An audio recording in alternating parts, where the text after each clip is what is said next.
যাদের রাতে ঘুমাতে দেরি হয় তাদের জন্য। আসসালামু আলাইকুম ওয়া রাহমাতুল্লাহি ওয়া বারাকাতুহু। বিসমিল্লাহির রহমানির রহিম। এক ব্যক্তি হযরত ইব্রাহিম ইবনে আদহাম রহমতুল্লাহ আলাইহির সাথে তর্ক করছিল যে বরকত বলতে কিছুই নেই। তিনি বললেন, তুমি কি ছাগল ও কুকুর দেখেছো? লোকটি বলল, জি দেখেছি। শেখ লোকটিকে জিজ্ঞাসা করলেন, বলো তো, কুকুর আর ছাগলের মধ্যে কে বেশি বাচ্চা দেয়? লোকটি বলল, কুকুর। শেখ বললেন, এদের মধ্যে তুমি কোন জন্তুটিকে বেশি দেখতে পাও, কুকুর না ছাগল? লোকটি বলল, ছাগল।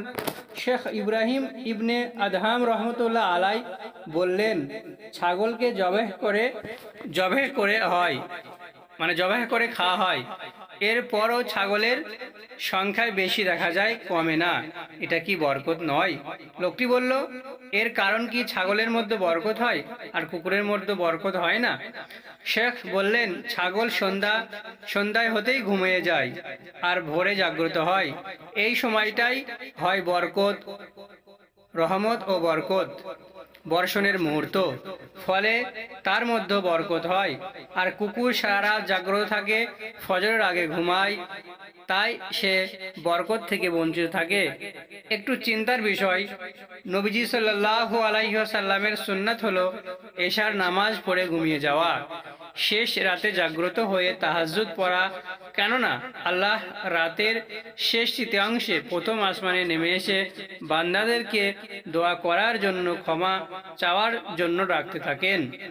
আর আমরা সারা রাত মোবাইলে, ইন্টারনেটে হারাম কাজে ব্যস্ত থেকে ঠিক এই সময়ে ঘুমিয়ে পড়ি, আর ফজরের তো খবরই নেই। অথচ রাসূলুল্লাহ সাল্লাল্লাহু আলাইহি ওয়াসাল্লাম বলেন, ফজরের কেবল 2 রাকাত সুন্নাত সালাত অর্থাৎ নামাজ পৃথিবী এবং এর মধ্যে যা আছে সব কিছুর চাইতেই উত্তম। সুবহানাল্লাহ। তাহলে 2 রাকাত ফজরের কতটা মর্যাদা হতে পারে? এমন অতি মূল্যবান সময় আমরা ঘুমিয়ে কাটিয়ে দিই, তাহলে আমাদের কাজকর্মে আল্লাহর বরকত দিবেন কিভাবে? আবার আমরাই দোয়া করে অস্থির হয়ে যাই আর ভাবি আল্লাহ আমাদের দোয়া কবুল করে না কেন? তাই আসুন আমরা এখনই নিজেকে পরিবর্তন করি, আল্লাহর বিধানসমূহকে যথাযথভাবে গুরুত্বের সাথে পালন করি। তাহলে আশা করা যায় তিনি অর্থাৎ আল্লাহ আমাদের দোয়া কবুল করবেন এবং কাজকর্মে বরকত দিবেন ইনশাআল্লাহ। মহান আল্লাহ আমাদের সবাইকে সঠিক বোঝার তৌফিক দান করুন। আমিন, আল্লাহুম্মা আমিন।